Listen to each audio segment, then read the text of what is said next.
And so, for one exceptional reason, we are going to begin with him. Abel Bella Samari Ogova. I don't know. Am I on air? You're on air for now. Thank you very much. Because the way Ishkimo was looking at me, good evening to everyone. He was planning to put you on air. So choosing business, European guys, football and new cultural vibes. And it's a pleasure. I know we are rounding up the Women's Week, and today is at the whole month.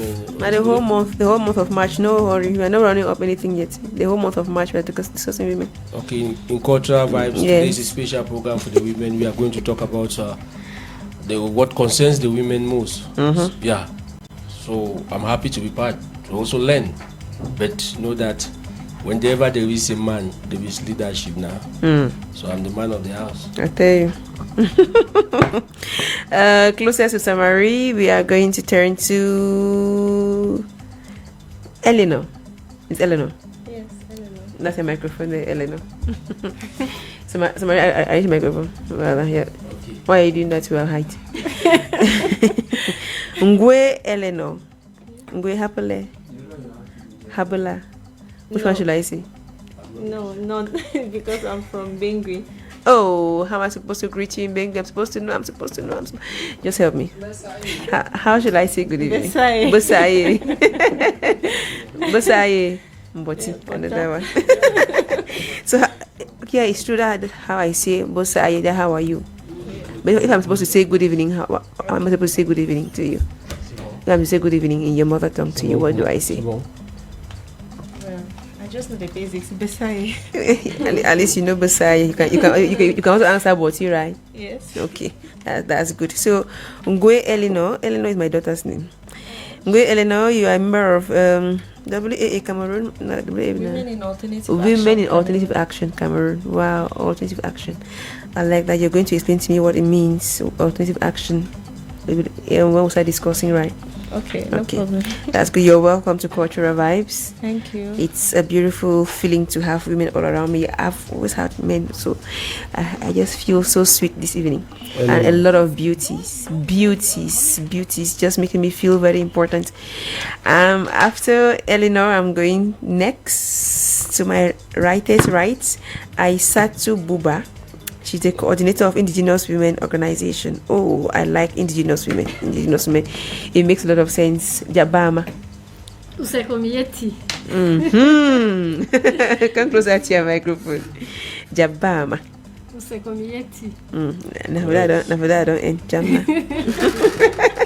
Now, my other one, no, I've stopped there. Like you can also say Abala. Abala. Also speak the native language, the Alatini. Oh, yeah. Great! Alatini is part of my family as well. She's from Sabga. Santa. Yeah. Santa. Oh. Great. So Abala. Abon. How was the day? Wow. Very nice. Thank you.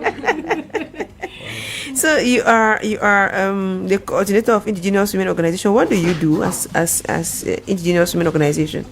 Yeah, it's Cameroon Indigenous Women Forum, where we work with Bororo pastoralists and the forest women.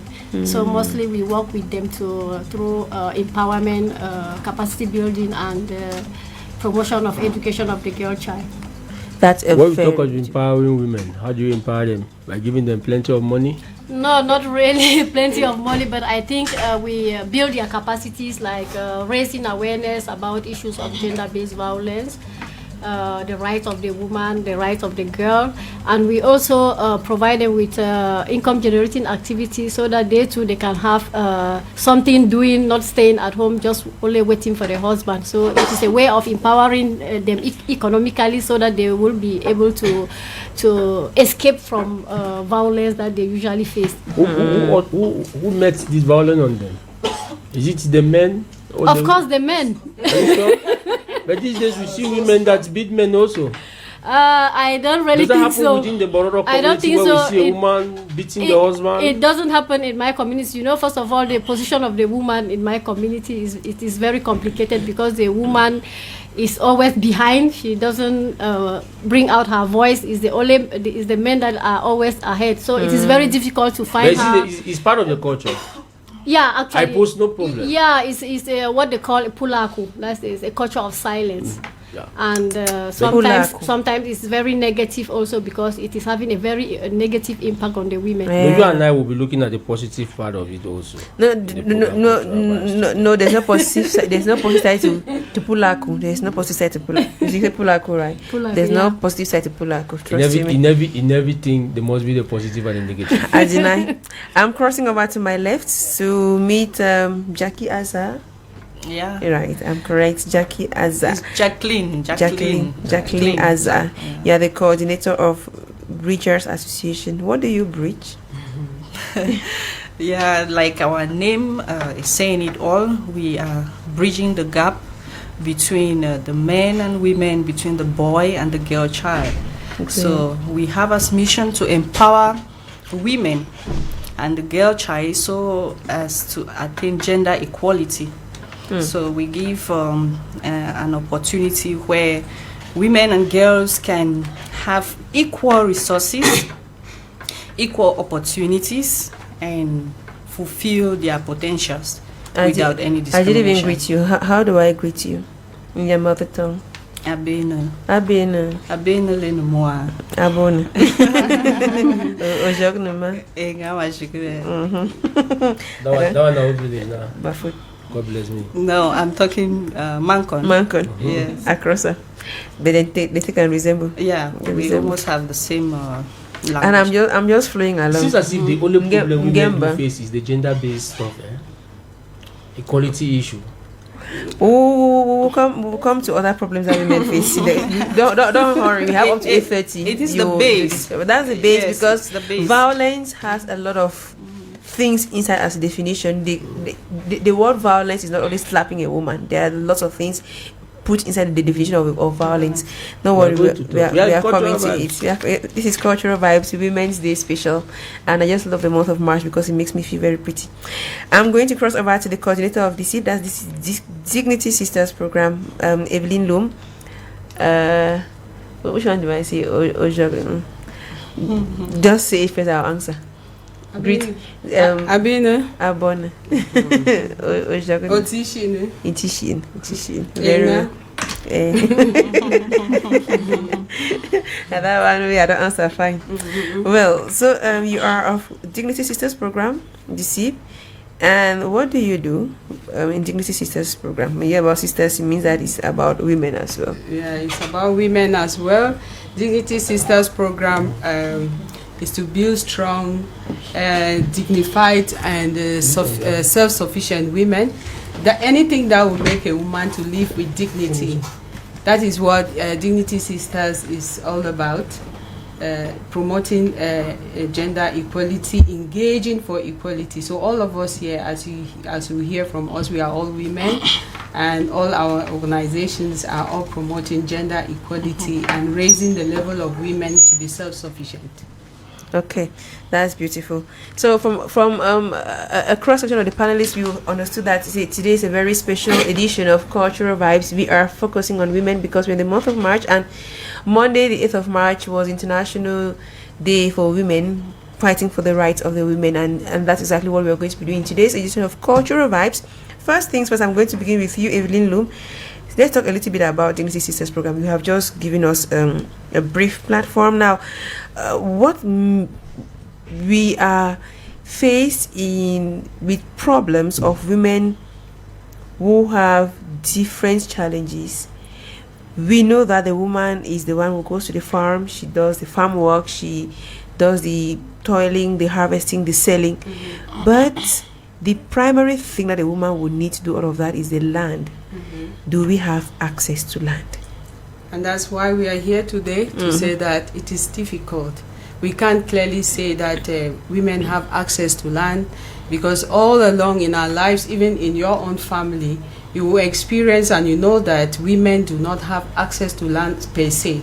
But our constitution of Cameroon says that no matter who, that they're equal rights, but there is no specification about women. We know that women are marginalized, so there's supposed to be specific laws that are handling women's issues so that they can access land with all the ease. But it is so difficult in our society, and stemming from the cultural norms. And the cultural norms are spreading all over, and it's so difficult to break it. And this has been carried on from generation to generation. And so that's why Dignity Sisters program is here to say no to that, and to call on the government, call on the traditional authorities to revisit these norms, to revisit the laws, so that women can be able to access land with ease and improve on their lives, improve on the lives of their family, the lives of their community, and the lives of their children. What prevents women from owning land in Cameroon? What prevents women from because the laws are there, it doesn't prevent anybody from holding land. Gender neutral. Yeah, that's why I just said the laws are there, but these laws are not enforced, and these laws, the norms are overshadowing these laws, and because the government is not capable, or is lacking, or is weak in bringing out provisions that can eradicate some of these laws, so that the women can own land. Because when we talk about the traditional norms, people like the chiefs, they are also part of the government. You know that chiefs, they have stipends from the government, they are part of the government, and so because of this, it is difficult to break the norms. And you must have these kind of policies that will be put in place, so that even if a woman wants to acquire land, he has a legal backing, and everywhere it goes, everybody should understand. And another thing that is preventing women is education. These laws are there. Are they disseminated? Who knows about these laws? Only the landed women in town, not even all of them, know about the law. So what about the woman in the local community? How is this message reaching her to know that there is a law that can give her access to land, that if she follows that law, it can give her access to land? When you visit our rural areas, you discover those who cultivate these lands are women. What prevents them? Nobody is hindering them. What do they cultivate? What do they cultivate? If I must ask you, what do they cultivate? How do you want that women should be given land when the land already belongs to them? What do they cultivate? They cultivate just this, they do subsistence farming, and they cultivate just crops of feeding, and they cultivate that crop. It's not even permanent, because they can be taken out of that land. Women are capable of cultivating cash crops, but how can a woman be bold enough to cultivate cash crop when she does not own the land? She does not have control over the land, and one day she might be kicked out of the land. So it is so difficult, and you know that cash crops, they give more money, isn't it? They give more money, so it's difficult for women to. Can you give me a percentage of women who are cultivating cash crops? Is because of these laws that ban them from accessing land, and so they don't have confidence. They know that if I do, for example, a plantation of a palm here, and after some years I might be kicked out. I've labored for nothing, so it's so difficult. So what are you saying? Women are cultivating. Do they own this land? And what are they cultivating? On what skill? Let me turn to you, Aissatou Buba. You are with one of the people who actually really go through tougher times, because we know that, just as you said earlier, the culture of the Boro is to be silent. You don't have to talk. You don't have to talk. Now you are from that group of people, that from that ethnic group, where you are talking out loud, we are speaking out. Did you find it easy to begin this advocacy project to begin with? Do you find it easy when you go back to the community to talk to the people that these girls need to go to school, they need to have education, they need to work, they don't have to stay home? Is it easy for you? Yeah, thank you for the question. Maybe before I come to that, I want to chip in something to add what Evelyn has said concerning the problems of women to access land. I am really happy that the man beside us has acknowledged. My name is Abel. Mr. Abel. Mr. Abel has acknowledged the fact that more than 90% of the land in the villages belongs to the women. Belongs to the women. They are the one cultivating it. Used by the women. It's two meaning different that words. They are using the land. They are using the land. Let me put something so that we should understand each other. When I buy a piece of land, who is the immediate person by law? All of us know. Who is the immediate owner of that land? It's my wife. Two of us. No. My wife is the one that owns that land. No. When she cultivates on the land, she cultivates on the name of the husband. But why can she not cultivate on the land of I bought the land. If she goes to buy her own land, nobody will prevent her because the law is there clearly. It's clear, but The it is problem is not that the women practical. don't want The to law is respect not the law. They practical. hide behind traditions to say that the tradition is preventing them from acquiring land. It is not tradition. Exactly. Let me land, please. Okay. Let me land. The women are using more than 90% Of the land. of the land, but they don't own that land. So that is the problem. That's where the problem is coming from. I would like to say here that the reason behind that is because of the inequalities. The inequality between the man and the woman. And you and I, we know that it exists where men have the greater share in terms of opportunities, in terms of employment and so on. And the woman is always behind. She's always giving a little portion of any type of job in the society. That's where the problem is coming from. And secondly, we have the issue of exclusion of women in decision making. We are talking about areas of decision making, including when they are deciding to have land, because these women, they are never there.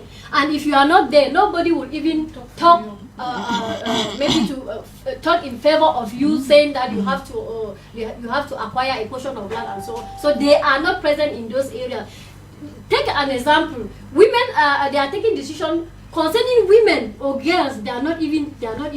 There are people who are deciding for them. So that's where the problem is coming from. We are talking about the information. Evelyn has raised the issue of information. How many of these women even know that they have laws, procedures or laws that are helping them to acquire land certificate? There are not many. If you count, last time I was at the conference with the Ministry of State Property Survey and Land Tenure. They were talking about less than 30% of women having who have acquired land certificate. Yeah. How many of them? There are many. And if you take the percentage of women as compared to men, the women are so many, and they are more than the men. So why can they not have the access to have those land certificates, even 50-50 like the men? So these are the type of issues that we are trying to raise out, to say that women are having difficulty. The land, the procedure to obtain the land certificate,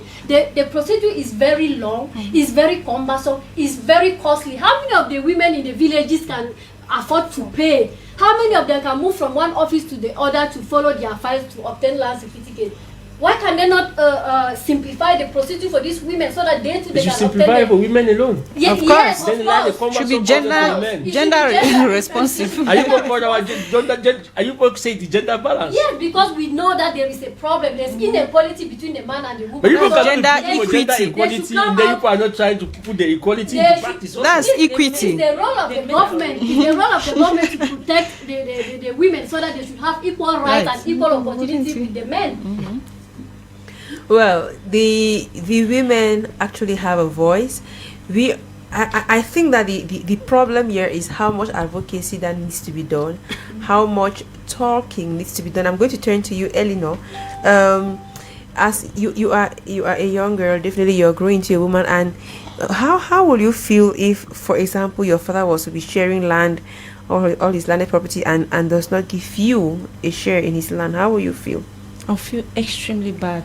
Now, as someone who has the voice to speak up, because you know that there are young girls, even older girls, who have gone through that, yes, whose parents have not given them a share of their land because they are women. Actually, this is a very, very big problem. There are many women out there who have lost their birthright all in the name of being women, and I think that raising awareness on women's rights right now is very important. I mean, we are in the 21st century. If we don't know of our rights, then we can never get the equality we want to have. Mm-hmm. So, as if I were in, let's just say for instance, my dad is sharing property and he refuses to give me a portion of land because I'm a girl. No way. I'm standing for my rights, And you especially now that I know that women have rights to acquire land just like men. I'm going to stand up for my rights. We are going to have that conversation whether he likes it or not. Beautiful things that you know.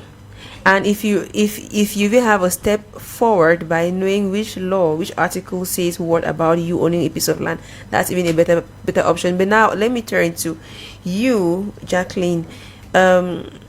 You try as bridgers, you try to bridge the gap between people, and one of the gaps you might be bridging is the literacy gap. Because even as the Bible says that my people perish for lack of knowledge. Okay. Let's see standby generator. No more telephone, please. Look at the telephone.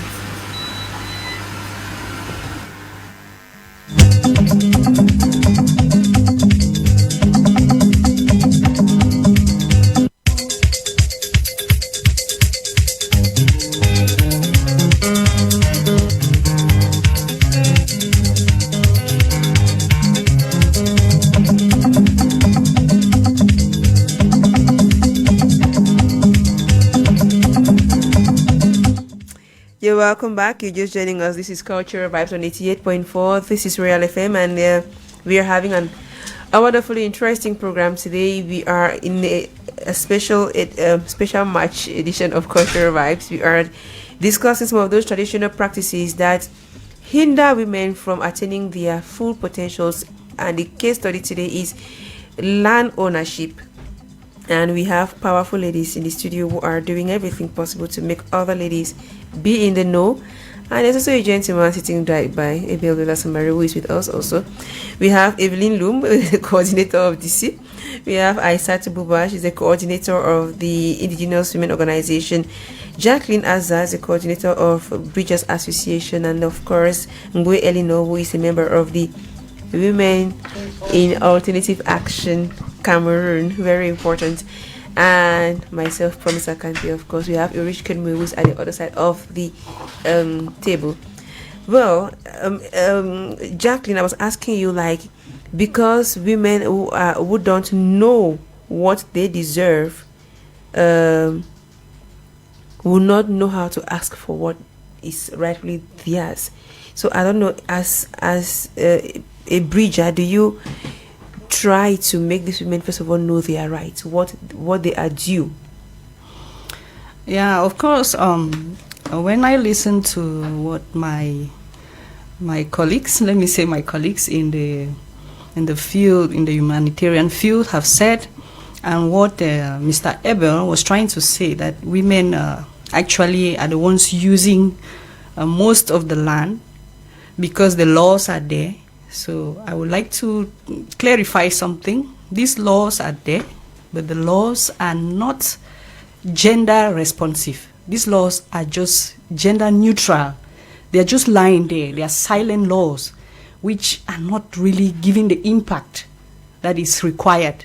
It's not actually, there is something like gender equality, but there's also gender equity. Mm-hmm. When you pass a law, this law should be able to protect the weaker party, not just a law, like the land law in Cameroon is trying to do.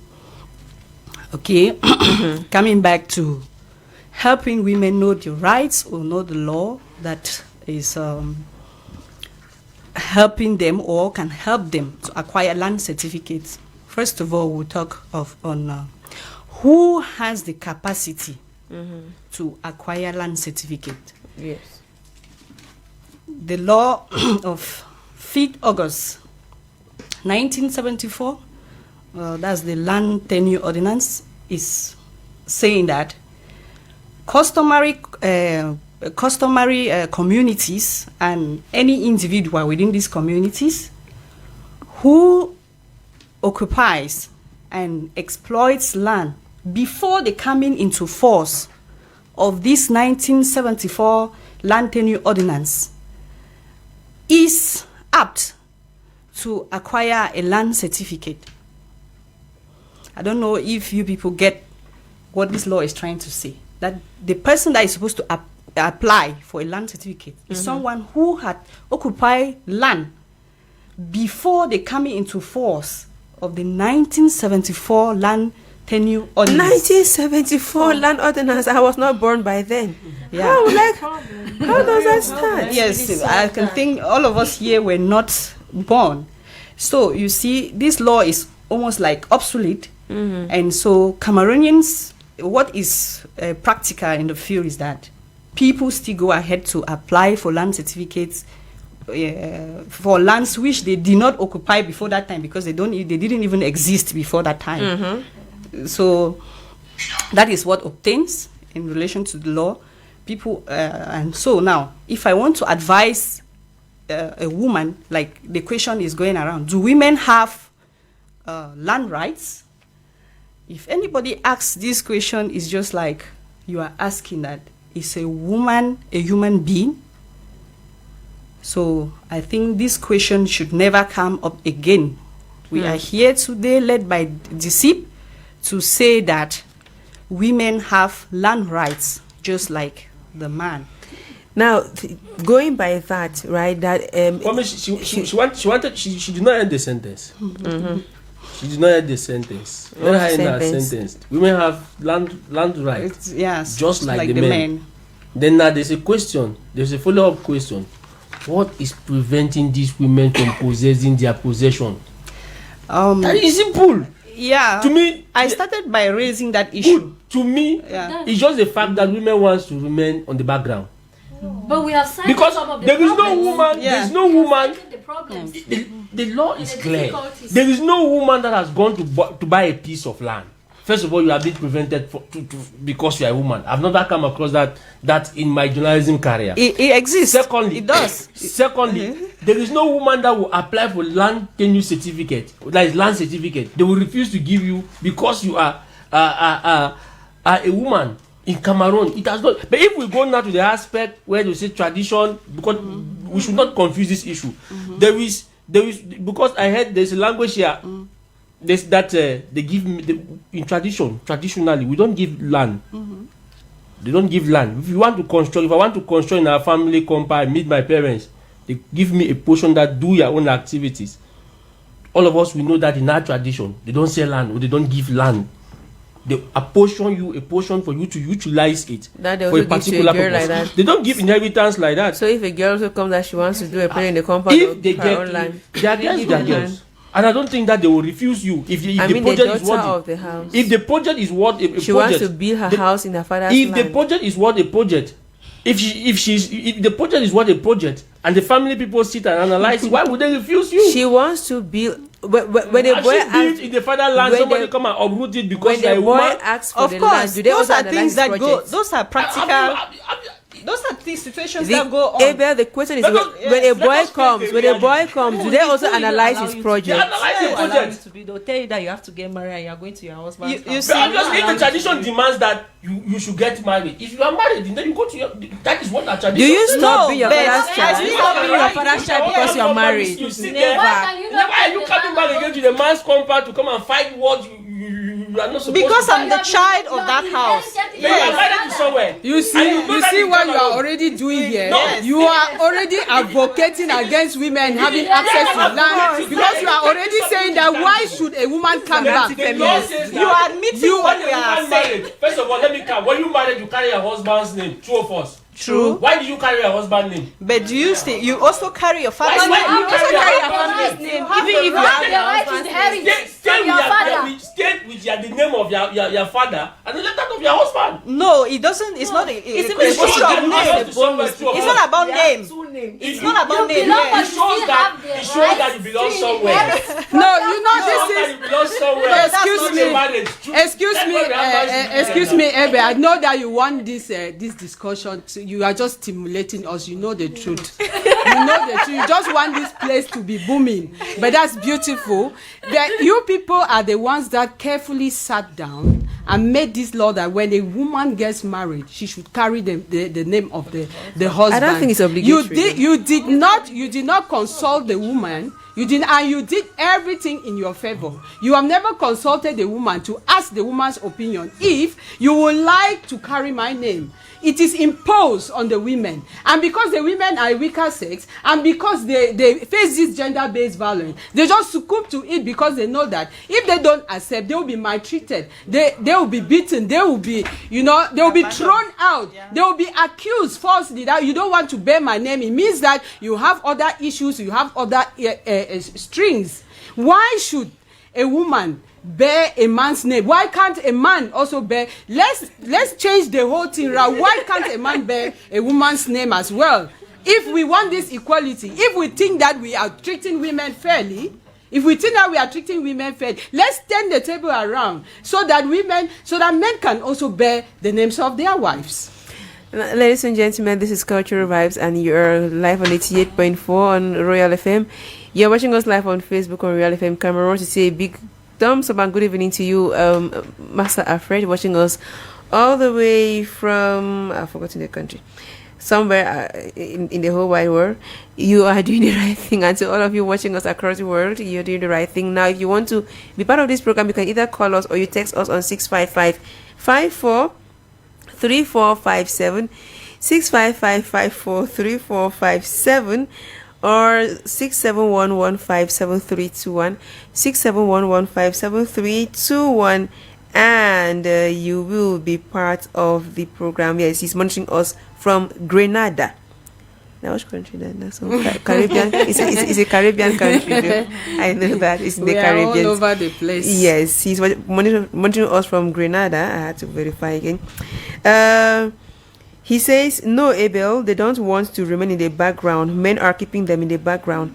Some parts of our traditions promote underdevelopment and backwardness. Yes. Definitely. Thank you very much. Thank you very much for your See, all the women are thanking you. Thank you very much. That's frank.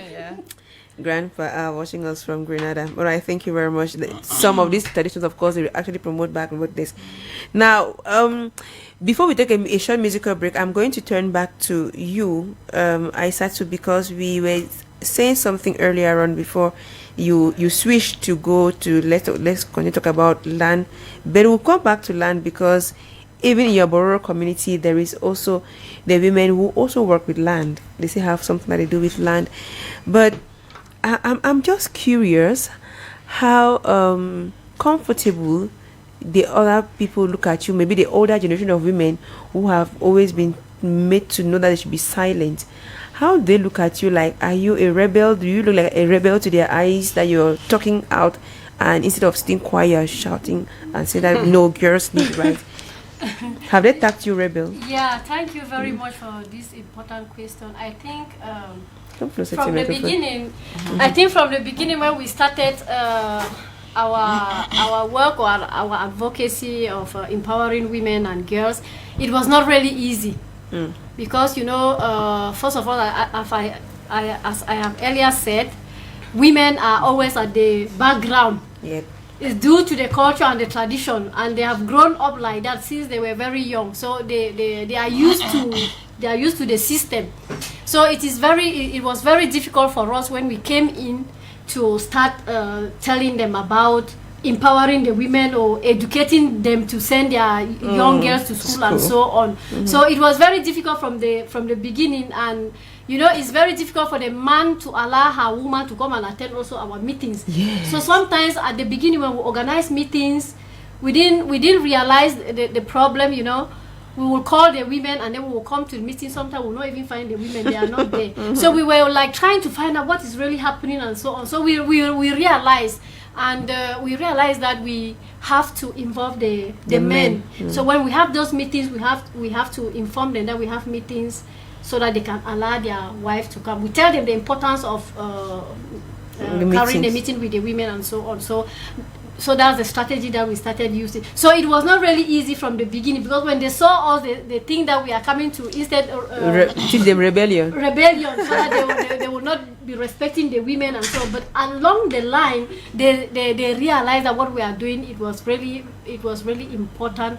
They saw the way we were empowering these women. They saw the way we were encouraging the education of the girl child. And I am so happy that one of during our workshops and day-to-day activities, the men, like one Alaji said to me, Aisatu, if every girl is like you, I will send all my girl children to school. Oh wow! So that's nice. yeah, so they saw the importance of the education that I've gone through, and I'm successful, and I've come back to the community where I'm empowering the other girls and so on. So I'm using myself as an example to also reach the community, and it is really gaining impact in my community. So from the beginning, it's not really easy, but I think it's gradually. And you know, the behaviors is something that you need to change gradually. It's not like it does not change immediately like no. that. So it's a gradual process. You need to keep on sensitizing, educating them, and I think we are getting there. Definitely slow. Now they say for pigeons, say small catch monkey. Now Exactly. small will catch that monkey. It is important. The important thing is not to want to rebel by shouting. Just do it gradually and bring the people to understand and to see with you why certain things should be done. I think that more and more we are seeing more Boro girls come out. They are educated, they are working, and they are really doing great. And more women too are coming out, and they are owning land. Of course, they are not really very much, but of course we are having some women who have plantations already, who are advancing. But the ratio still seems to be very low, and that's why there's the SIP advocating for women's land rights. We also have other associations and organizations working towards that. We are going to have a very small break to dance, because we cannot be talking the whole evening. We know how lively we want this program to be, and how interesting cultural vibes can be. We are going to dance a little bit to Njang Peace. We are going to have rural women. we just celebrated Women's Day, and we know that most of the people that we have to speak for them, they are the rural women, because they don't have the access to the information that most women have in the city. So we are going to pay more homage to the rural women with dance. When we come back, we still have the way forward, because it does not suffice to just expose a problem. We have to propose solutions, and lucky enough, Parliament will be opening very soon. That's tomorrow. So before, say come on. I asked for rural woman. You are taking me up north. All right, anyway, let's stay up north and dance with this one. We are coming right back.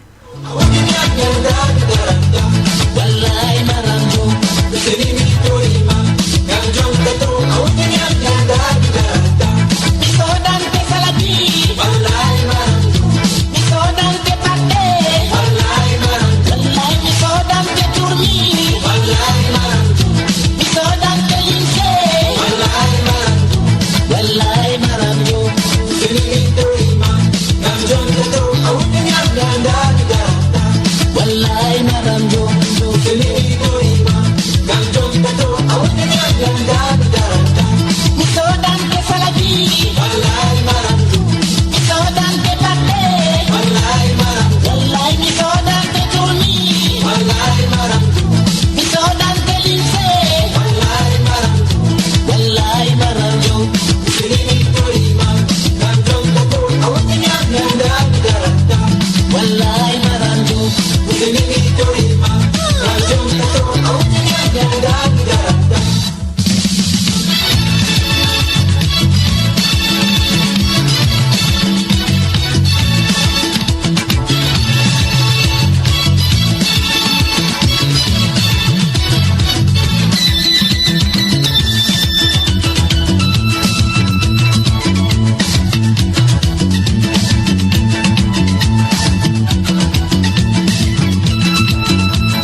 Cultural vibes, cultural vibes.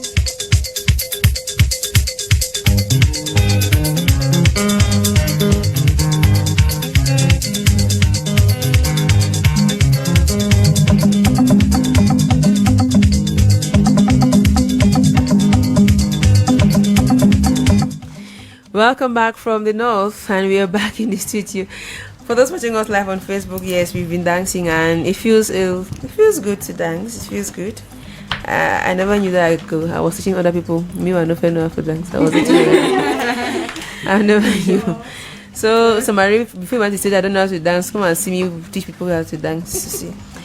You're welcome back. If you're just joining us, this is Cultural Vibes on 88.4 Real FM. We are discussing with the ladies. It's an all lady plus one gentleman show this evening, and we are discussing we're advocating women's rights to land, and we have the Dignity Sisters program in association with Women's 2020 and 2030. I know I'm old. I'm staying where my age remains small. We have the Dignity Sisters program this and Women 2030, and yes, we also have a lot of partners who are doing everything possible to make sure that women are in the know. Well, now we start to know from the people on the street, right, the question on whether or not women should own land, which has always sparked lots of debate amongst women of all spheres in the society. Now, most of them concur that a woman who brings forth a lot to the entire nation should be granted the equal right to land ownership regardless of the circumstances. So let's have some of their views in this Vox Pop. Is done for us by our own Beng Emmanuel Kum. Women are the backbone of the economy. Women produce 60 to 80% of the total food production in developing countries. But this production is done on land that they do not own. Their access to land is limited to them renting it or working under somebody. This alone is a problem already because it is already a form of discrimination and inequality. Men are allowed to have full access over land, access and control over land, while women are not. So there are organizations that have now come up to say that women too are deserving of the right to own land. It saddens my heart to know that women are allowed to do all the tedious work on the farm, yet they are not allowed to own these lands where they farm on. I think one of the things that make it so is our culture and tradition. Given that most traditions and cultures in Cameroon are patriarchal in nature, they don't see a reason for a woman to own the land. But there's no problem if she actually works on that land.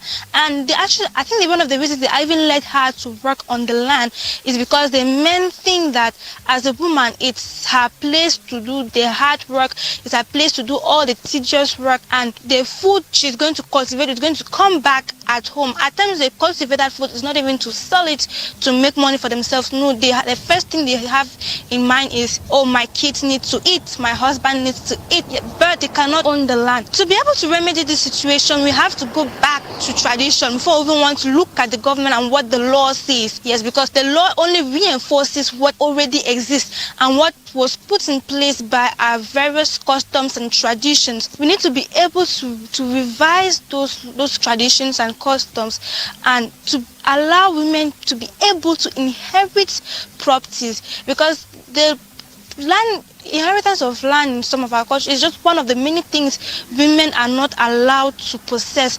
Whereas if we were allowed to own some things, it will be different. We will not have to depend on our brothers or husbands or whatsoever for anything. Just imagine that a woman is allowed to own her own piece of land. She will know how to manage it. You will now see the entrepreneurial skills that is buried within her. But now, because she does not own it, she thinks only about the immediate needs. She does not think about the future. She only thinks about, okay, let me farm, let me plant my maize, let me plant cocoyam, and you'll be able to feed my family. First things first, when looking at demographics, the women occupy a higher population than the men. Secondly, when it comes to the agricultural sector, women are much more involved than the men, and especially when it comes to subsistence farming. And when they get involved into these farming activities, the products go a long way, not only to provide food for the family, but also for a local market in which we all consume. consume. So saying women should not own lands logically is like saying you're hungry but you don't want to eat food, or it's still like saying you love it when birds fly but you don't want to give them the wings to fly.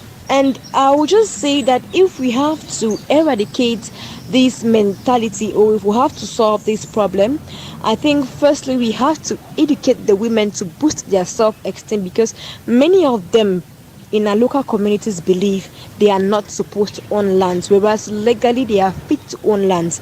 So what we can do is educate these women, boost their self-esteem, and say to them, yes, you can own lands, yes, you have the legal right to own lands, and let them know that if anybody tramples on their rights, then they have the right to seek for a legal opinion. And secondly, the most people in which they have a majority say in all of these, they are our local authorities, the quarter heads, the chiefs, and even the SDOs around. We have to also educate these local authorities to let them know that women also can own lands, because they are the ones who can make this possible. When a case of land conflict is brought up first, I think it will first go through the chief, then it moves to the divisional officer. These people have to be made to understand that if a woman is supposed to own that land, the land is supposed to be given to her, not because of some prejudice.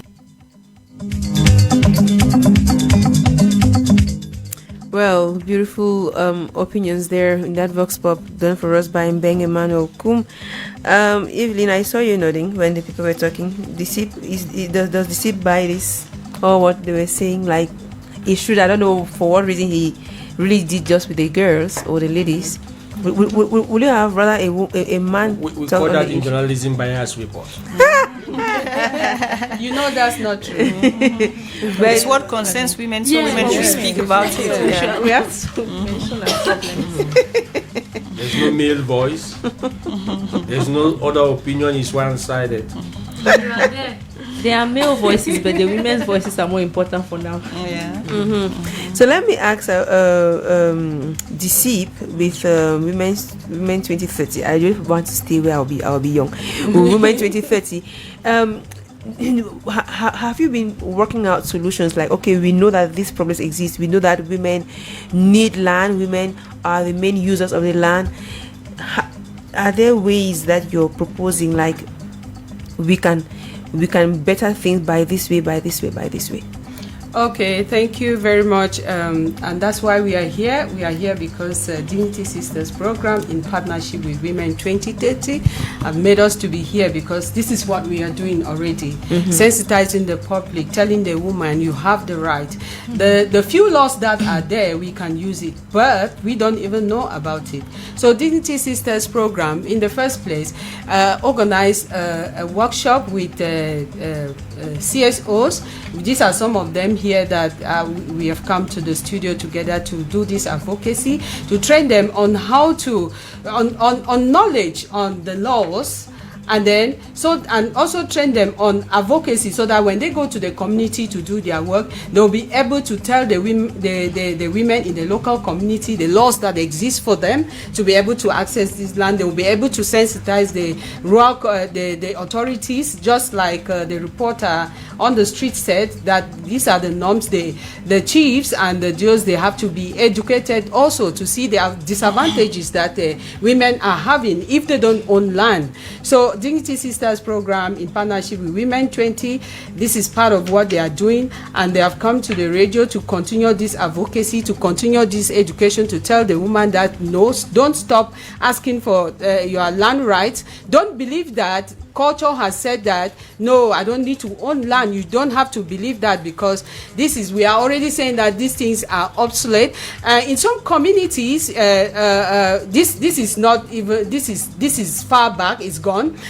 Women are owning land, parents are giving land to their children. For example, I sit in here, my father was a modern father and an exceptional father. Wow. He shared land to all of us. We are 6 ladies and 1 boy, and so my father saw that this issue of, say, boy, it doesn't count to him. Every child matters. So he shared land to us. And my father was a modern person. But if I tell you that this issue of being against women on land is still continuing, because even though my father was enlightened and shared the land to us, the family is still against us. Why should women own land? Because in those lands we have done small constructions. Really? It's like, why are you doing this? Women are supposed to go and get married before you come and stay here. You're not supposed to own this land, you know. So your father's land. Yeah, let me tell you, the thing is so deep that people do not want, even when people are enlightened and they want to do it, you see other people who want to impound the laws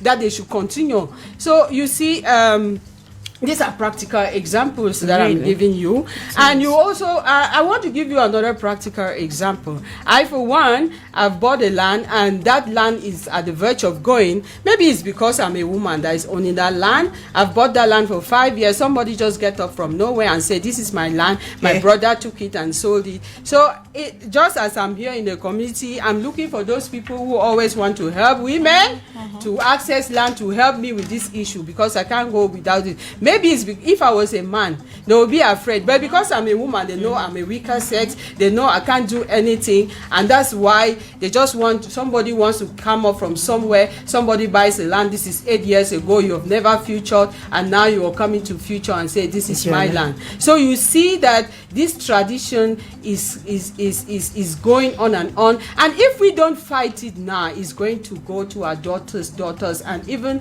the fourth generation, as we are talking about. So Dignity Sisters program in partnership with Women 2030, together with civil society, women's rights civil society organizations like these ones that we are sitting here, we are together putting our voices to tell the public, to tell the traditional rulers that revisit your norms. These norms are not taking us to anywhere. These norms are against our very own children. They are against our granddaughters. They are against your sisters. They are against your own children. So if you continue to promote these laws, you know that there will be no progress, and it's affecting your own children, grandchildren, and your own sisters. And I want to say that Women 2030 is hard on this, and they want even the government, that the government should not rely, because even international instruments have put all of this, that in the SDGs,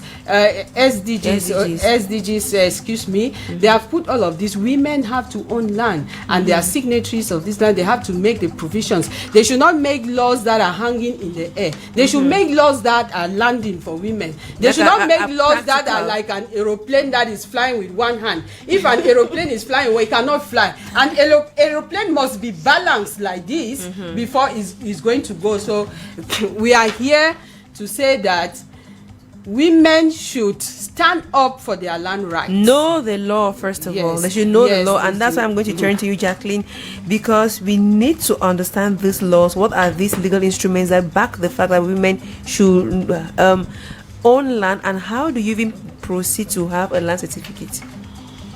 Okay, first of all, I would like to throw a little bit of light on the importance of land that flows from having a land certificate. First of all, if you don't have a land certificate, you cannot make use of land, like taking a loan that can change your life. You cannot use that land, you cannot sell it. So this is the reason why we want to educate women to not just work on the land. Let me say something. Sorry, I'm interrupting you. So if you don't have a land certificate, you cannot, for example, like taking a loan as collateral. That land cannot serve as a collateral for you. Not at all. And you cannot also use it for commercial purposes, because you have a land certificate on the land. So that's very important to know. So that's why we want to let women know how they can go about having a land certificate. So if you are a woman and you're listening to us, just go to the district office. There you get a form. You apply for a land certificate at the office of the DO. You make your application in 4 copies and you submit. The DO on his part, within 3 days, is going to make acknowledgement of receipt of your application, and then he will go further within 8 days to channel your application to the regional delegation of land tenure. So there, it now becomes the responsibility of the regional delegate of land tenure. He, on his part, will post your application at either at the district office or at the town hall of the area where the land is located. So within this period, it will have to take like 15 days for the regional delegate for land tenure, the divisional delegate, sorry, for land tenure to do all of this.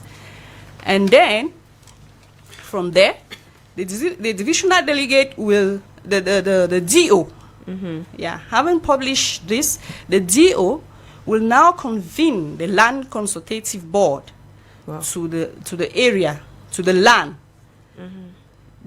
Why are they going there? They are going there to assess actual exploitation, whether you are actually working on this land, for how long, and all of that. They are going there. Your neighbors must be there. The chief, the representative of the chief should be there, together with a sworn surveyor who will do a demarcation of your land, and later on draw up the report for the demarcation, and it will be signed by the DO, the head, who is the head of the land consultative board. It will be signed by the chief and your neighbors as well.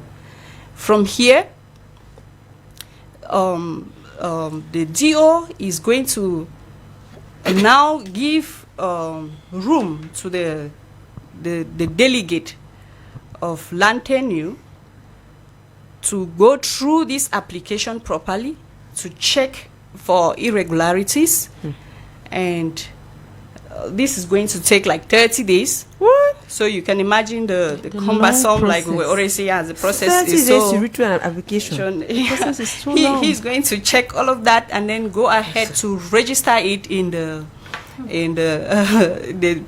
regional, the divisional registry book. When he does that, and within those 30 days, he will post it. He will make a final demarcation report and post it in the bulletin of land notices. And if no objection comes up, like someone should write to say, no, this person is seeking for a land certificate on my land, or he encroached a little bit into my own land, or something like that. If nobody comes up like that, then the divisional delegate for land tenure will go ahead to forward your application to the registrar for land at the respective administrative division. Wonderful. So this registrar, on his part, takes 30 days again. Yeah, waiting to see if anybody doesn't come up for objection, will now issue a land title. Wow. So this process is quite long and cumbersome. So you need at least 3 months to have a land certificate. Okay, yeah. And this is just on paper, because when you, that is just a procedure on paper. Yeah, because when you go when you go on the practically, field now, it's not the same. It takes even longer, So even now, years. Yeah, so that is what we have been saying here. So as a woman who is the weaker sex, who will go to an office and you are being asked maybe to have sex with someone first, maybe to give bribe, which you don't even have. So what would you do? So Mr. Abel, you who was talking about their laws. These days, women face the same situation. No, not the way women face it, you see. So we want to also tell women easier ways of having. If they want to change the law should better everybody, not only the women folk. But the women suffer the consequences of these bad laws the most. The women they suffer the most. So that's why we are crying. If you people were suffering, you would have cried. We are not hearing the men saying anything. They are fine. Why did you not go to Beijing. Yeah. Yes. And voice out your problems. So there are other easier ways that a woman can also have a land certificate, because I already mentioned the importance. So have land that has a title is very important. This you can do by... That is the only way you can secure that the land is yours. Yours, and that's the only way you can make great use to change your life, by taking a loan, by selling it, not just cultivating. But I don't want to get the impression that women are fighting for land to be able to become land sellers. No, it's business. It becomes a situation where you need the land, you need to sell it in order to acquire maybe a higher education, or maybe to send your child to school and something like that. So project. Yeah. Now, so why would the land lie there and then you can't do that with it? So it's of no importance. Let's remain African. Yeah. And I like when we touch the tradition, and that is the essence of this program, Cultural Vibes. We try to maintain the norms of the African tradition. All what we are saying, how is it going to affect our tradition? I think tradition is not. We are not trying to kill tradition. We are trying to amend tradition. Wow, that's the right word. We are trying to make. How are you trying to amend it? We are trying to by making tradition to be friendly, to be equitable. Yeah, gender friendly. I mean equitable. So not. Are you happy Wait. with the tradition? Yeah. Yes, go ahead, Madam Jacqueline, I'm with you. You say you said you are from the Mankong tribe, not so? Yeah. So do you think that the Mankong tradition as a whole is biased towards women? Of course. It's very, very biased. How? Of course. I can even quote myself. How? I grew up in a family where my mother was told, you have just one child, simply because she has a son and 3 girls. So I grew up with the notion like, okay, she has just one child. So who am I? What am I? Nothing. What are you? Not existing. I don't understand. The aspect when people listen, honest to we are talking tradition. Yeah. People said your mother has one child. Yeah. But the tradition say your mother has one child. They are trying to portray the tradition because it is a son. It is a son that is considered somebody. They said so because of property. They didn't just say so in the air. Who is the they were head? saying so in relation to property. Who is the head of the Something Mankong has tradition? disconnected. Somebody take those and this everything is is fine. No, here I can't get it. It should be somewhere here. Yeah, it's off here, right? All right. So I think that the issue here is we are not condemning everything about tradition in general, because there are some which are okay, but then the ones that are not okay, we have to adjust them. It's just like widowhood rights. We used to have terrible widowhood right practices back then, but we've discovered that all of these things are worthless. They just go to cause more pain to a woman who is already mourning the fact that she has lost a husband, and then she still has to go through such torture. It was tradition back then. It made some sense to them back then, but now it no longer makes sense, and that's why we're trying to say that laws of Cameroon, because we are first of all governed by the laws of the land. Cameroon law says that every Cameroonian has a right to own a piece of land. So why not go back to our tradition, in quotes, because I don't just understand where it should maltreat someone from the village, which says that because you are a girl or you are a woman, you can't inherit land from your father. Your father cannot give you a piece of land because you're not counted as a child. That is so painful. Imagine you as a human being not being counted as a human being just because you are a woman. Meaning that the 8th of March is being wasted. Maybe we are not observing the 8th of March appropriately or adequately. Now let's talk about we are still with Dignity Sisters Program and Women 2030, but let me turn to you. I start to Buba. You are also with indigenous women who are hushed down, but more and more they are speaking up. They're coming up because of education and more advocacy you are doing. Do you think that you can have a point where you see a Boro woman, for example, who has a big land, she has her plantation, and she's exploiting it on a commercial level? It is very, very difficult. I'll just take an example of what is happening at the moment. You know, the Mororo people who are pastoralists, they are considered as strangers where they are living.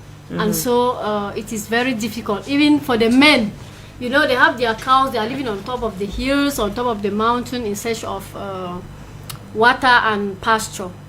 And the population that is increasing every day, they have a lot of problems with the other community who are encroaching the grazing land to come and do farming. And so there is a lot of conflict at the moment. So the Mororo people in general, they are facing a lot of problems at the moment, where I say they are considered as strangers. So they think that they don't have the right to own land. And tell me, the Mororo woman who is depending on the husband, where will she have the land? If the husband cannot have that land, where will she have that land? So it is very, very difficult for the Mororo woman. Nowadays, most of them are doing small agriculture, like cultivating vegetables and so on. But it's just a small portion of land within their houses. Their community, yeah. Yes, within their houses. So it is very limited, and it is very difficult for them to access that land because, as I have said, it's the man that is in front. So if that man cannot have access to that land, that woman cannot have access to that land. So it is very, very difficult. It's very cumbersome. They definitely. And then let me ask you, Eleanor, as women in alternative action, Cameroon, this it needs an alternative, because the straight route of just telling a woman that you also have the right to know, to have land, maybe the route is not working. What's the alternative action that we can take now to bring these women, the women to understand that they have the right, but also to bring men to see reason with why a woman should own a piece of land officially with her documents signed in her name? Okay, thank you for giving me the floor.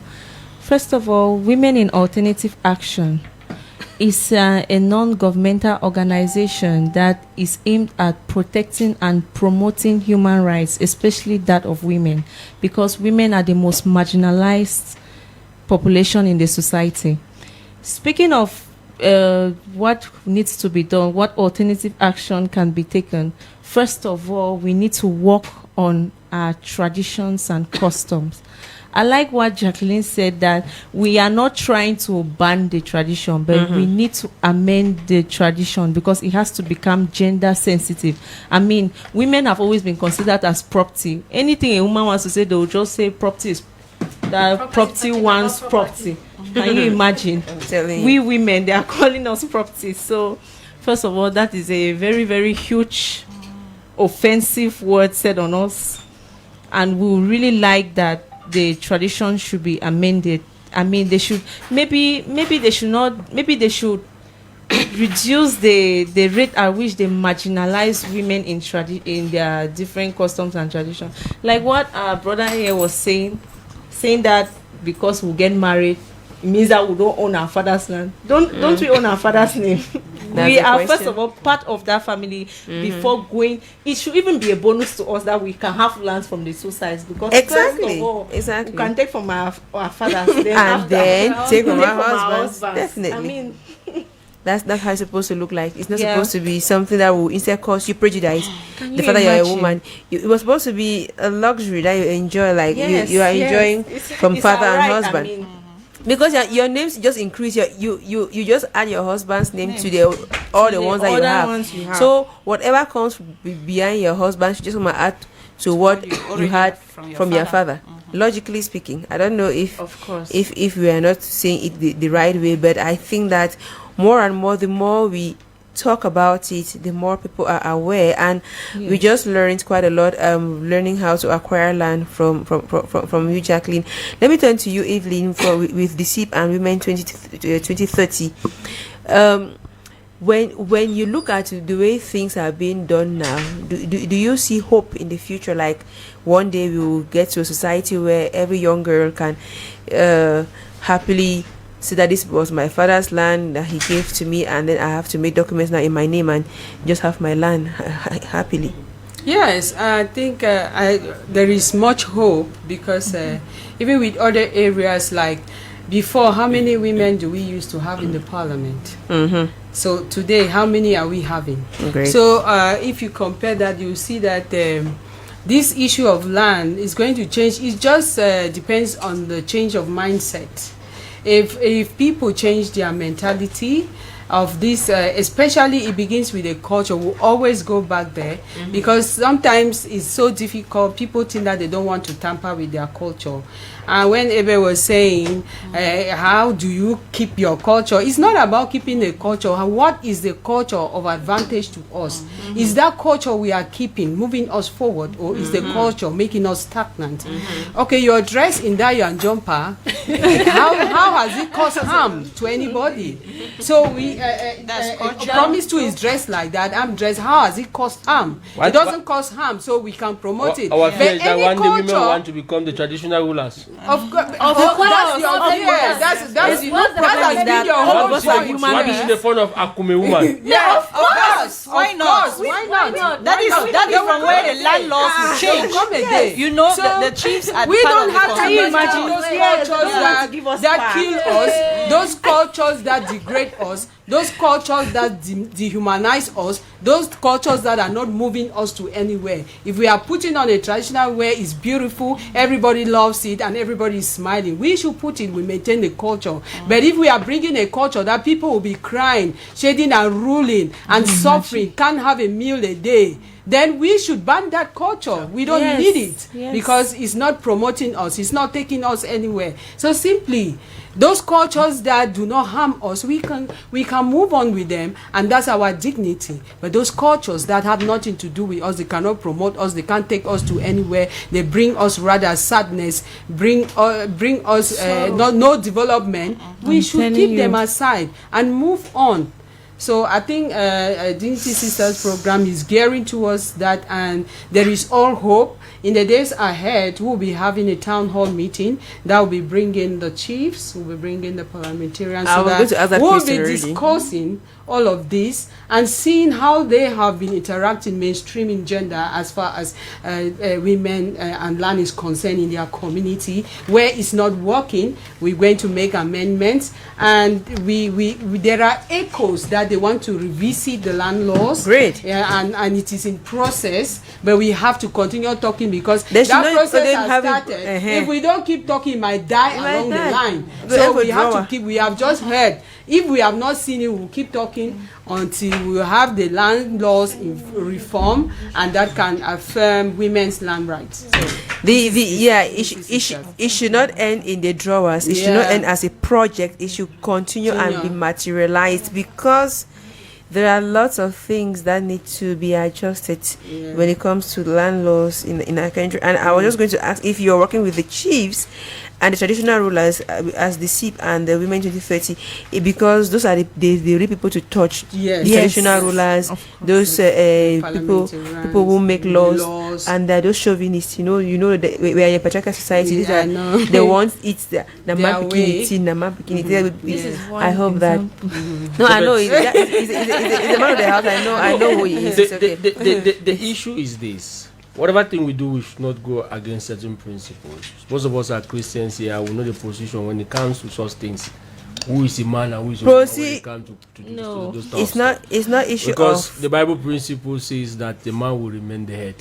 Nobody has argued. So the obvious aspect of it is what we also encourage is that when they want to advocate, they shall advocate for equality. Don't say the women should be. No, it's not issue. What people are saying. As at now, fighting for the woman position. As at now, the problem is women and land ownership. There's no issue problem of man owning land. As at now, if we are talking about the land law in general, like the procedure to obtain the land certificate, which is very, very long and tedious, it should be harmonized for everybody in a way that we should take less than 3 months to have their document. But now the issue is whether a father should give land to the daughter who can now make a certificate on that land and own it and now do her business with it and open her plantation. That is the point. And when they are doing the empowerment, they should not castigate the tradition that the tradition is bad. Every aspect in our tradition has a purpose and a divine direction. But most of the time, what we have discovered is that those who have been put to apply this tradition sometimes are the one doing the misinterpretation. Because let me take for example, from my own clan, that is the Yamba clan. When you are a man, you have girls. They appoint somebody to take care. They did not say control. That is, you become like the head to those children. And obviously, from what I've seen since I was growing, whenever you need to do anything with a piece of life, whether you are a man or you are a woman, you meet what we call the family head. The family heads now will say, okay, this is what you want to do. We have sisters who are not married and they have built in our own family land, meaning that they own that part, that portion of the land, because everybody in the family recognize them. But the problem sometimes with us human beings is that when we want to do it, selfishness comes in. Greed comes in. And at times we tend to look at the tradition as if the tradition is bad. It is not the tradition. It is those who are applying. And if we change our mindset, very important, we are not going to castigate the tradition. Because there is no way we will go and tell the tradition that a woman should come and take over. No. But you, the man that you have been given, it's not there in the tradition. Not in this African tradition. I don't know whether it's possible. No, it is not there. Yeah, no, you don't. But the possibility that no, it is not there. Let us be sincere. Let us speak the truth. It is not going to be possible. Why is it not going to be possible? Why are you making a declaration that will not be possible? It is not going to be possible. It is the tradition. The tradition is something that does not change. Oh my God! I know you. I know your intention. But the issue, I know your intention. Those are wrong assumptions. It can change. That's the problem. This is the main reason why they gave voice to the women. That is where most people are missing the point when it comes to empowerment. Because if today my brother is not decide I should go and take over my brother's house, I'm going to dare to play the fatherly role. I'm not going there to seize his property from his children. But I'm going there to guide the children, advise the children, and coordinate the children. But what kind of girl but in a society, what the empowerment that the knowledge they need to empower the traditional rulers is that in a society where you see somebody going against the norm, tradition is not meant to harm people. It's not meant to destroy that people. Is why I say it is meant to bring unity. So the message is that aspect that we tell the funds that if somebody is being given a mandate to manage a family and the person is derailing for his own selfish interest, seize it from that person because you have the power. That's amending the tradition. You understand? But we cannot say no. We want to sit somewhere. In my tradition, I have the same tradition. Like you are going out. Yes. No, let me tell you. I have the same tradition. No, when she talks, I understand. Please. When men sit to take decision, women don't come in front. You know. But why? Why can they not sit there? Yeah, you take a decision about me. You know, all of us are from Tikari. No. Yes, and that is why you invite them. That's what I'm saying. Because the woman in the tradition, the woman have a very preferential role, and that of technical advisor. That when you come back in the evening, when the man comes back, we don't want to. She should be on the table. And this aspect has worsened the relationship between.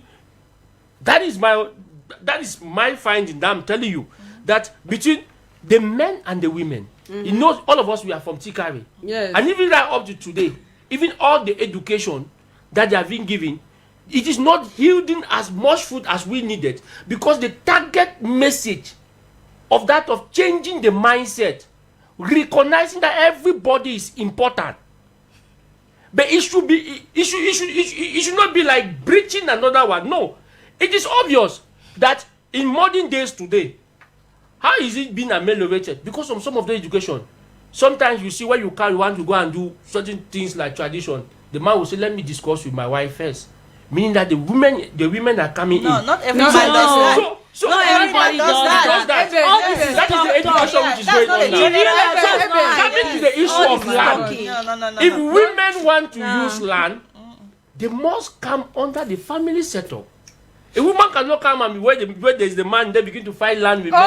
No, we will not give you the land. No. We will not give you. I'm supposed to fight land with a man because I belong to that family. I am a child of that family, and that is my right. We are not refusing that you are the child of the family, but it is still the laws of this country that says that when a woman marries, he gets the name of his husband. I want us to also then I am still my father's daughter. Let's forget about that. Advocate that people should not bear your husband's name again. No, that is not the issue of But I am still my father's and women, not every woman is very Advocate that we should not have marriage certificate so that you people will have now the liberty to do all those stuff. That's not the problem. The thing is that that's not even the problem. No, excuse me. Do you know that there are women who are married and they have not changed their names? Evans, do you know that there are women who are married and they have not changed their names? It depends. And do you know that there are feminists who even tell the woman, don't change your names? There are people who get married, men, and they are telling their wives, don't change your names. We are married. It's not about the name. It's about your rights. Please, I wanted to ask you, what is that culture that you are saying we are breaching? We want to bring another one and be more specific. Good. Because we are here about land rights for women. What does the culture say about land for women? And what is that culture that you are saying we are trying to breach? Good. The aspect we should be advocating is that every child is equal. No, let us first of all say what the culture says. Yes. A woman who is not married is automatically a representative of that family in their culture, and automatically benefits from all the advantage culturally. Two of us, all of us, we know that. That might depend. That's woman, not true. Not a woman who is not married. That's not every true. woman. That's not true. Yes. I'm telling you, that's not true. You are just woman. improvising that one. How can every woman, married or not, you are supposed to be a part of your family, and they are not recognized to have access to land. Do not say it is not possible. No, let me tell you. It is not what the law says. What law? Laws give rights for everybody to own a land. Of course. No, what law are you talking about? The tradition says that the woman wants to own it. Tradition which does not match with the law should be abolished. Which tradition says? Any tradition who does not meet up with the law should be abolished. The law says every child should inherit. And so if some tradition is saying that only a married woman should inherit, that tradition should be abolished. They have kicked so there is nothing like married woman, there is nothing like unmarried woman owning land. Everybody is entitled to land. Ladies and gentlemen, this is Cultural Vibes coming away live from 88.4, and this is Royal FM. We are gradually but certainly drawing towards the end of the program. We'll have a very, very, very short musical punctuation. When we come back, we'll be paving the way forward.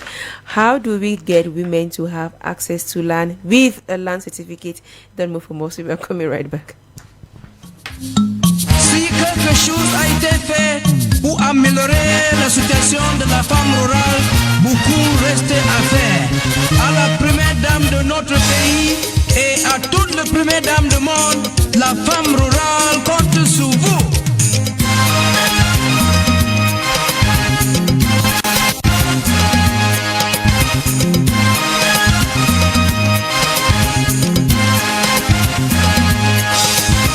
Femme rurale, travaillons la terre.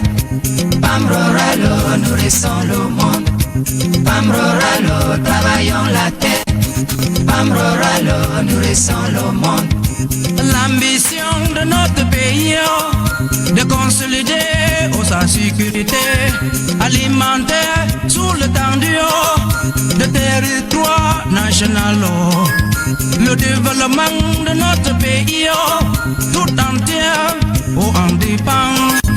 Moderniser ou diversifier notre agriculture, notre élevage, pisciculture. Femme rurale, travaillons la terre.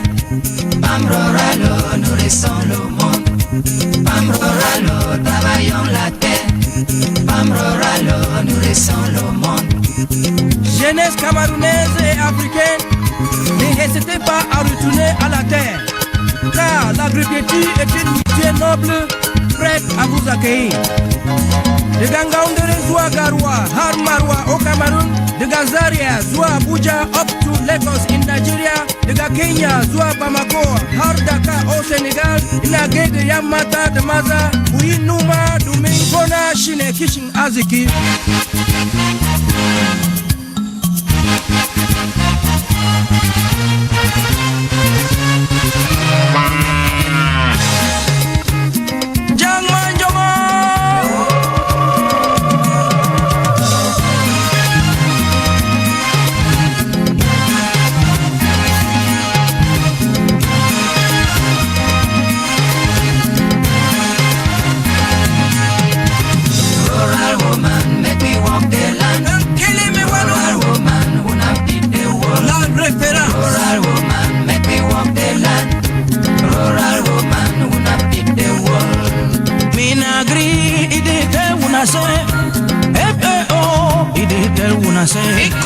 World Food Programmer, Amina Domingo na shine kishin azikio muzama lafiya ubangeji duniya ya lalace mama so tashi hankali wayo Allah yerima afokome rural woman make me walk the land rural woman who now keep the world rural woman make me walk the land rural woman who now keep the world. At a time when the rural woman is crying for salvation, for lack of farm to market routes to guarantee food security, the timely intervention by the first ladies of our nations is a goodwill gesture from a mother to mothers. Pamroralo, prophet, Pamroralo, nourrissons l'homme. Rural woman, rural woman. Afokome, rural woman, who n'a pas de woman. Pamroralo, Tamanjonge, Pamroralo, nourrissons l'homme. Amsang Quine, Jem de Yem. Rural woman, rural woman. Rural woman, who n'a pas de woman. Discussion.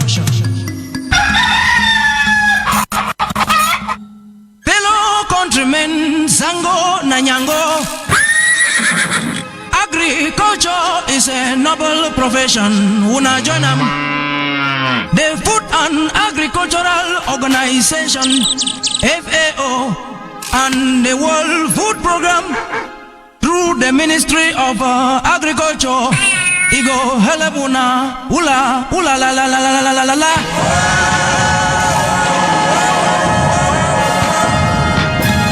We must continue to modernize and diversify our agriculture. Stock breeding and fish farming, and it will create more job opportunities. According to His Excellency, the head of government, poverty, which is the inability to satisfy one's need, will be completely eradicated.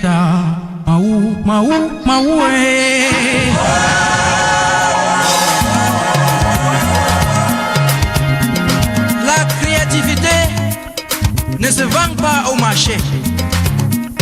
Creativity is not sold in the market. Pamroralo, Pamroralo, Pamroralo, nourrissons le monde. Rural woman, rural woman, rural woman, who n'a pas de woman. Oh, prophet, Pamroralo, Pamroralo, Yerimai, Pamroralo, nourrissons le monde. Afokome, rural woman, rural woman, Jang Manjonge, rural woman, who n'a pas de woman. Tamanjonge, Pamroralo, Amsang Quine, Jem de Yem, Pamroralo, nourrissons le monde. Oh, prophet, rural woman, rural woman, Yerimai, rural woman, who n'a pas de woman. Afokome, Pamroralo, Pamroralo, Jang Manjonge, Pamroralo, nourrissons le monde. Tamanjonge, rural woman, Amsang Quine, Jem de Yem, rural woman, who n'a pas de woman. Hola, beautiful. It's such a beautiful program, and yes, we are happy to have Bobby Yoruma. Welcome, thank you very much, the Nobel Prince from. All right, Thank you very much, our friend Masai, really putting us up and enjoying our dance. Thank you. We don't sign up for dance. These women came here with a whole. So let me begin with you, Aisatu, because we are almost leaving the studio. We have 5 more minutes until everybody has 1 minute to conclude in now. So you have 1 more minute to conclude. Samarino, you talk. We have 5 minutes and everybody has 1 minute to conclude. So what do you think is the way forward for you? You think that women can acquire land in your Bororo community and finally have a way to be economically independent?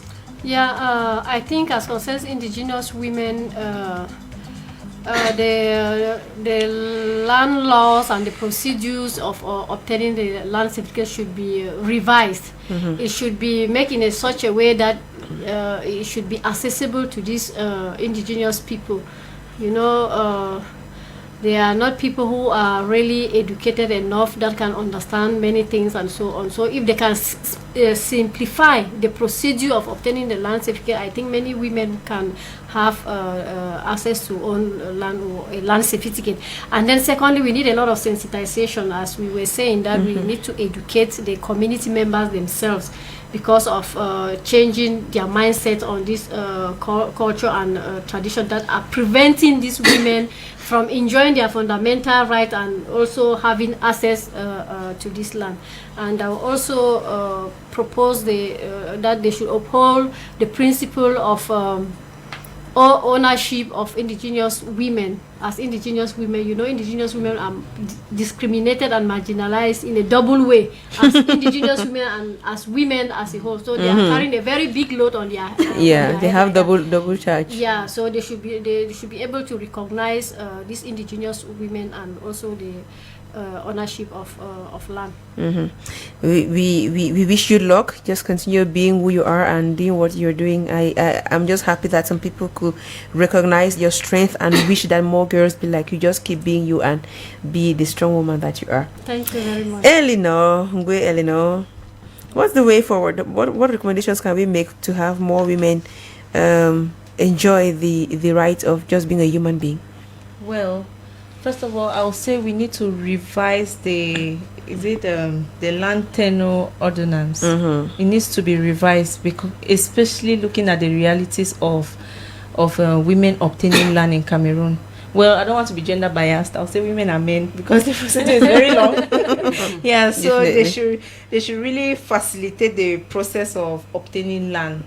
Yeah, for everyone. Yes, and secondly, I'm going to say they should also translate these land laws, because they're all in French. Being language biased is one heavy problem in Cameroon. Oh yeah. I want to use the example for the Bororo women. While Cameroon has had the opportunity to work with them in the north, and it was not easy, even though we were not working for land rights, we're working for child marriage. It was not easy to talking with them, so it's better if you can talk to them in a language they understand. Yeah, like Nelson Mandela said, you speak to people in a language that they understand, you speak to their heart. You're right, that's true. And lastly, I will also say they should integrate women in traditional councils. Yes. Women should be integrated, because you cannot make a law for me when I am not there. That's exactly. Thank you very much. No, not everywhere. Women are not everywhere. We want women to be balanced. everywhere. It's not balanced. Yes. Even if a woman is there, it's one or two, and these women, even they bring women who almost know nothing, so that they should just come and sit and be like, oh yes, it's true. We don't want that one. Thank you very much, Eleanor. Women who matter should be on the table. That's beautiful. Thank you very much. Jacqueline, coordinator of Bridges Association, do you think that we are going to have a way forward that women will know the land laws and know which law to quote to own their land? I think I have another alternative for women, because I already stated that land certificate is very important to give women the right, property right of land, so much so that they can use it. The land certificate is invaluable and unsellable, so it protects you to the highest extent. Like Madame Eveline was complaining here that her land is about to go away. Had it been she had a land certificate, this land will go nowhere. She will try everything possible. So I'm advising women out there that there's an alternative for you to be on the safe side. If your land is not land that you inherited, if it is land that you want to buy, try to buy land that is registered. Don't buy unregistered land. Okay. Because when you buy land that is registered, it is easier to transfer the property right, the land title from the buyer to you, from the seller to you, the buyer. Okay. This is done through a deed of conveyance that you just go meet a public notary in the French Cameroon. And in the case of Anglophone Cameroon, you just go meet a lawyer, a solicitor at law, who would just write to the register of land for your division, and bam, it's done. Yeah, you have the land title. Yeah, so this is and Women 2030. Do we have a way forward? Should we hope that we are going to soon have women who have their land certificates, have their plantations, and have a lot of things they are doing with land? Okay, now before I answer your question, I want to just ask a quick one from Jacqueline. I don't have a land certificate, and there are other lands that I might want to have a land certificate. So how much does it cost so that we can be preparing ahead? Other women can be preparing themselves if they want to enter Njangi to pick it and do land certificates. They should be prepared. So how much can I prepare? All right. I think I failed to mention that at the level of assessing your actual exploitation of the land, wherein a surveyor, a sworn surveyor, is supposed to carry out a demarcation of your land, you have a fees to pay. At this level, I think, from what I know, fees ranges from 200,000 so above. It's about negotiation. And then as for other fees, when it comes to other fees when it comes to applying, I witnessed a case where someone paid 25,000 at the level of the divisional officer, the district officer, and at one point in time 30,000. So so approximately how much can a woman prepare for land certificate? Following no, let's not talk about the official amount. You have acquired a, let's be practical. You have acquired a land certificate. So how much did you spend? Wow. Wow. It's difficult to say, but the truth must be told. I spent over $1 million. That is it. You imagine? So it's so difficult. That's why I come to this issue, that it's so difficult. The procedure is so cumbersome, and when women learn of this from other women, it that alone discourages them, because how are they going to get the money to do this? So they just live on their own. Okay, let me come back to Promise. Yes, let me come back to Promise and saying that we want to conclude. I want to say that Ebe was trying to derail us, but we are here to say that when we say gender equality, does not mean that a woman is equal to man. That should be very clear. And that when we are talking about tradition, we are not so hard, but we are talking about those aspects of tradition that they don't make people feel comfortable. So and when we are doing advocacy, we don't have to be very hard, because when you are very hard, it's not going to work. So we are doing doing a gentle reminder, a gentle appeal to the powers that be, to those who are propagating this, to those who are promoting this, that they should be able to reconsider. Because if something is not paining you, you will not come out to cry. When you hear women coming out to cry, it's because something is paining them and they are coming out to cry. And I also want to encourage women that they should not be shy, they should have confidence. And so, women, when you buy your land, register it in your name. Don't go and register it in your husband's name or your brother's name. That is your land. Thank you very much, Deceive. Thank you, Women 2030. Thank to all of you who came, and we are proud of who we are. Thank you very much. Irish Kedmo was our son and old video editor. Carol Prudence Changer, our copyright clerk. Betfauna for coordination. Reverend Pastor Emmanuel Bisai for general supervision. My name is Promise Akante. Have a wonderful evening until Wednesday again. Stay safe. Bye-bye.